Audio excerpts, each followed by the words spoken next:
El Consejo de Comunicación salió tal como se los había advertido en la ley Mordaza, que no es sino eso. Tiene 2 miembros del Ejecutivo.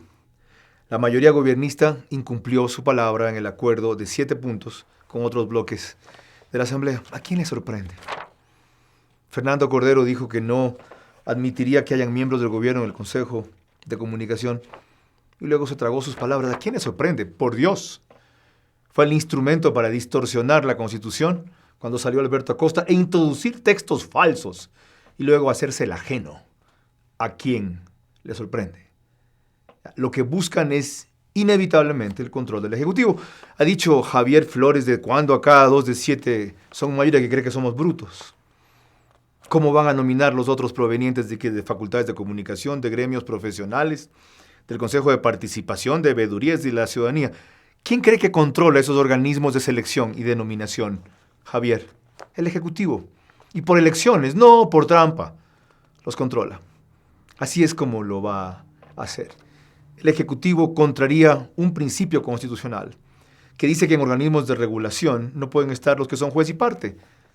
Y está el Ejecutivo, que es parte, porque ahora es propietario de la mayor cantidad y conglomerado de medios de comunicación que hay en radio y en televisión. Y se va a regular a sí mismo. ¿Pero qué sorprende en esta clase de traiciones y esta clase de engaños? En ningún caso. Se viola ahí un precepto constitucional y se viola otro más de la Constitución que ellos aprobaron. Aquella que dice que la Constitución respetará una serie de instrumentos internacionales en toda su regulación. Ya se lo hizo cuando en la Constitución se pone y se reitera que la información debe ser verificada, oportuna, veraz y creo que contextualizada. Pero como estaba en términos generales, algunos admitieron, yo no, ahí fue cuando cambié de posición respecto a la Constitución, estuve por el no, que luego se regularía. La ley lo reitera. ¿Quién creen que lo va a regular y va a hacer después? El reglamento, el Ejecutivo, pues. Y ellos dirán, porque son semidioses, lo que es veraz, la veracidad. ¿Qué es la veracidad de algo? Algo que tiene que ver con la verdad. Y ellos serán quienes determinen cuál es la verdad. Porque de paso habrá una verdad única. La verdad nunca es única, y mucho menos una sola. La verdad termina siendo construida cuando hay muchas versiones respecto a un hecho y termina pudiéndose perfilar. Serán ellos. ¿Qué es esto de la oportunidad? Yo dije oportunamente en Contacto Directo cuando estaba en televisión que la oportunidad de la información conspiraba contra lo otro, contra que sea contextualizada, veraz y verificada. Para que sea oportuna tiene que ser inmediata, enseguida, pronta, urgente. Y si la verificas, la contextualizas y chequeas su veracidad, difícilmente va a ser eso. Y para cuando salga, dejará de ser útil o dejará de ser noticia. Por supuesto, ellos decidirán también cuando hagan el reglamento qué es contextualizada, qué es oportuna y qué es verificada. ¿Con cuántas fuentes hay que consultar para saber que una información es verificada? ¿Cuánto es suficiente una verificación? ¿Cuánto no? Pero lo más grave de este tipo de disposiciones es que contrarían convenciones internacionales sobre derechos humanos, principalmente la Convención Americana de Derechos Humanos y la Declaración de Principios sobre la Libertad de Expresión, en su artículo 13, que dicen en el inciso 7 que condicionamientos previos, tales como veracidad, oportunidad o imparcialidad, por parte de los estados, es decir, lo que se está haciendo aquí, son incompatibles con el derecho a la libertad de expresión reconocido en los instrumentos internacionales. Finalmente, la ley saldrá como lo que está haciendo un engendro, a pesar de que tenga por aquí y por allá una serie de artículos aparentemente innovadores y positivos. ¿Qué es lo que va a hacer Correa, que dice que no es urgente ahora? Hipócrita, mentiroso. ¿Ya? Dijo en su informe de los 3 años que él no descansaría hasta destruir a la prensa corrupta y mediocre, que eran el peor enemigo de la revolución ciudadana.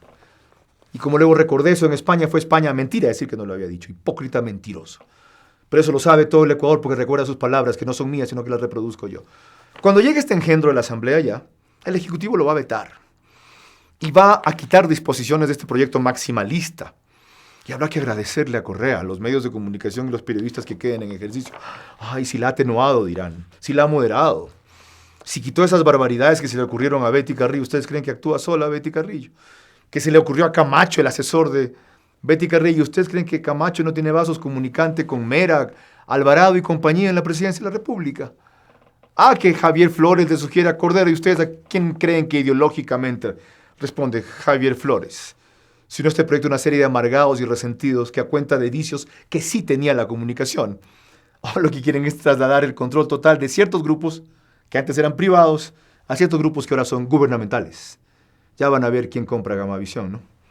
Chequeen bien a quienes están poniendo los Alvarado, y no me refiero a los de Coavisa, para que los suplanten allí.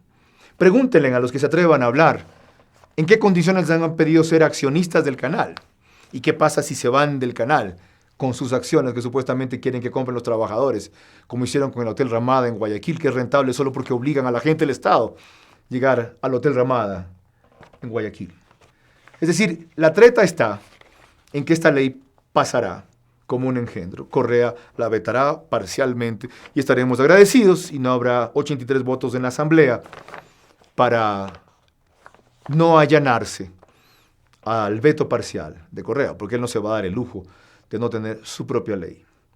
Con que no estemos engañados es suficiente.